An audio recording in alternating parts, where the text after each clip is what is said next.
Mheshimiwa Mwenyekiti, kila asubuhi kiti cha Spika huwa kinatuongoza kuomba dua ya kuiombea nchi yetu na kuliombea Bunge.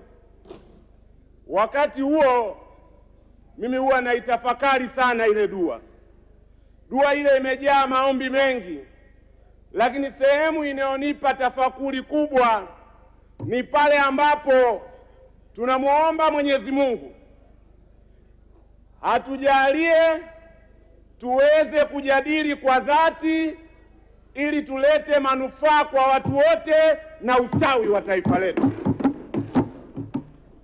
Lakini Mheshimiwa Mwenyekiti, kwenye baadhi ya mijadala mimi huwa napata wasiwasi. Tunaelewa uzito wa dua hiyo? Kujaliwa kujadili kwa dhati sio jambo jepesi. Udhati unataka ukweli. Ni lazima ukweli tuuseme na tuusimamie kwa dhati. Kwa hiyo mimi leo namuomba tena jioni Mwenyezi Mungu anijalie niweze kujadili kwa dhati kwenye bajeti kuu ya serikali. Mheshimiwa Mwenyekiti, nitakuwa na mchango kwenye maeneo machache. La kwanza ambalo naona halijapata mjadala wa kutosha ni suala la kuongezeka kwa bei ya mafuta.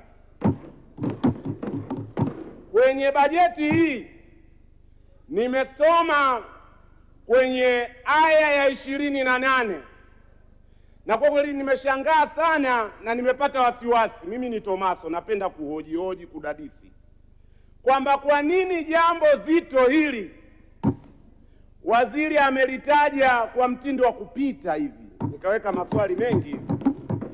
Serikali inasema humu kwamba kwa mwezi Mei imeweka ruzuku kwenye mafuta na inasema kwa diesel imeweka shilingi 259 na kwa mwezi Juni imeweka shilingi 535. Hili jambo ukiangalia gharama, ukiangalia ukubwa, wingi wa mafuta tunayoagiza kwa mwezi, ukazidisha kwa fedha hizi, bila shaka haya ni mabilioni ya shilingi. Lakini waziri wa fedha ameitaja kwa jumla hivi. Mimi ninapata mashaka mpaka pale nitapopata taarifa za nyongeza, mpaka nijibiwe maswali matatu. Ni fedha kiasi gani serikali imeziingiza kama ruzuku kwenye mafuta? Swali la kwanza. Tukishayajua hayo mabilioni, ni lazima tujue impact, matokeo ya mabilioni hayo ya kodi za Watanzania kwenye kushusha bei ya mafuta. Sijawahi kuona mafuta yakishuka isipokuwa hivi karibuni kwa shilingi 20 mpaka shilingi 30 hivi.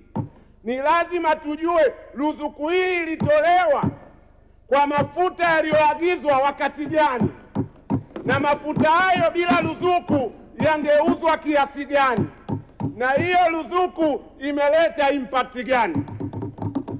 Kama hayo maswali hayapati majawabu, inawezekana mambo mawili yametokea. Jambo la kwanza, inawezekana kwa sababu baadhi ya wabunge tulitoa rai serikali iondoshe tozo kwenye mafuta, na tulitoa rai serikali iweke ruzuku. Inawezekana tunapewa ahadi hiyo kwenye makaratasi peke yake. Hilo linawezekana. La pili linalowezekana, taarifa Mheshimiwa Mwenyekiti. La pili linalowezekana, na tulipata uzoefu kwenye pamba, serikali iliweka ruzuku kwenye pamba. Mheshimiwa Ado, namuona Mheshimiwa Matiko amesimama, anataka kutoa taarifa. Mheshimiwa Mwenyekiti, nimesimama tu kumpa Mheshimiwa Ado taarifa alipokuwa anajaribu kuelezea kwenye ibara ya 28 kwamba ilitolewa ruzuku ya 259 Mei kwa lita, lakini na 535 Juni kwa lita. Lakini nampa taarifa kwa sababu ameitamezi vitu viwili. Kwanza akataka serikali iwe imeshatoa ni kiasi gani kinaweza kutumika. Na akataka amekoti na Juni ambayo bado tuko nayo.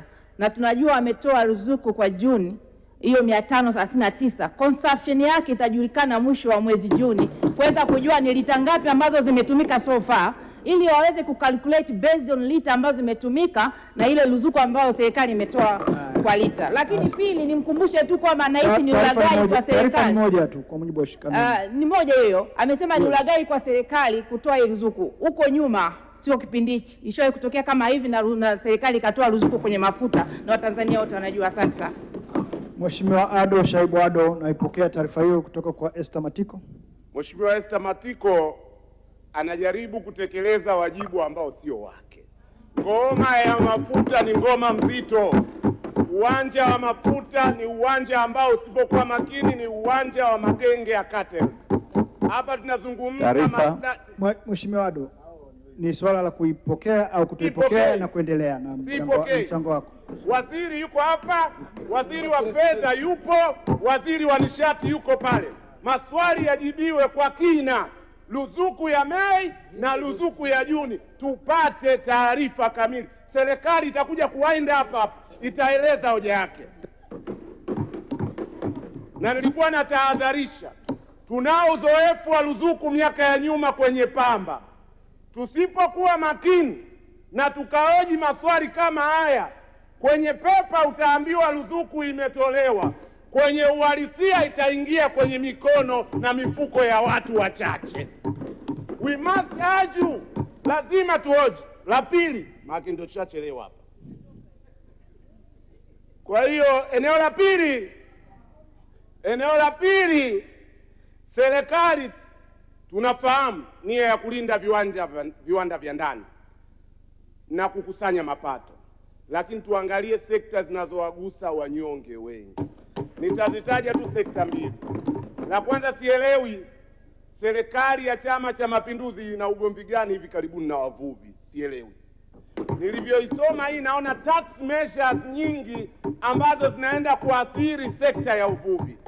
Natoa rai tu review kodi zetu na tozo kwenye nyavu na tuangalie impact yake kwenye uvuvi.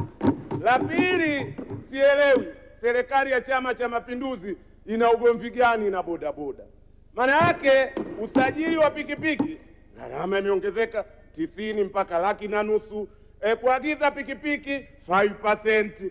Sijui ili mradi tozo juu ya tozo itaenda kuwa na impact kwa sekta ya bodaboda.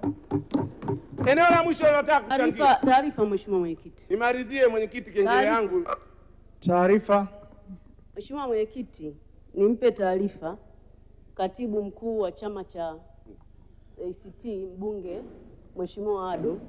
Mosi, Chama cha Mapinduzi chenye mamlaka kilichopewa dhamana na wananchi wa Tanzania hakiwezi kuwa na ugomvi na wavuvi. Kwa mipango thabiti ambayo waziri wa uvuvi aliitoa hapa kwenye bajeti yake, lakini kwa mipango ambayo imewekwa na waziri wa fedha, alichoshindwa kusema tozo imewekwa kwa bidhaa ambazo zinaingizwa kutoka nje. Lengo ni kulinda viwanda vya ndani na kulinda wavuvi wetu, lakini quality ya nyavu zitakazotengenezwa ziwe na tija kwa wavuvi wetu. Asante. Leo nasema serikali ina ugomvi ya Chama cha Mapinduzi ina ugomvi na wavuvi, ambayo imeweka mkakati wa kuwawezesha wavuvi kuvua kwa vizimba.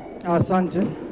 Mheshimiwa Ado Shaibu Ado, unapokea taarifa yake kwa sababu pole. Kuna taarifa kutoka kwa Esther Bulaya, unaipokea? Siipokei kwa sababu sijui umahiri huo wa CCM wameujua lini. Akiwa Chadema majuzi ama sasa, ule niliyosema kujadili kwa dhati, mfano mmoja wapo ni huu hapo. Naendelea la mwisho, hoja ya mwisho mwenyekiti. Bulaya, naomba kaa chini. Hoja ya mwisho. Mwisho tatu nao nayo kaa chini. Hoja ya mwisho. Kaa chini. Haujapewa ruhusa. Hoja ya mwisho. Malizia. Hoja ya mwisho. Nimesoma hotuba hii kwa kina. Amani imetajwa mara 5. Katiba haijatajwa. Ado, Mheshimiwa Taarifa, muda wako umeisha. Wind up. Malizia. nilikuwa nataka La nipe mwisho taarifa. ninalotaka Mimi katibu wa kusema. hamasa na chifu. Oda.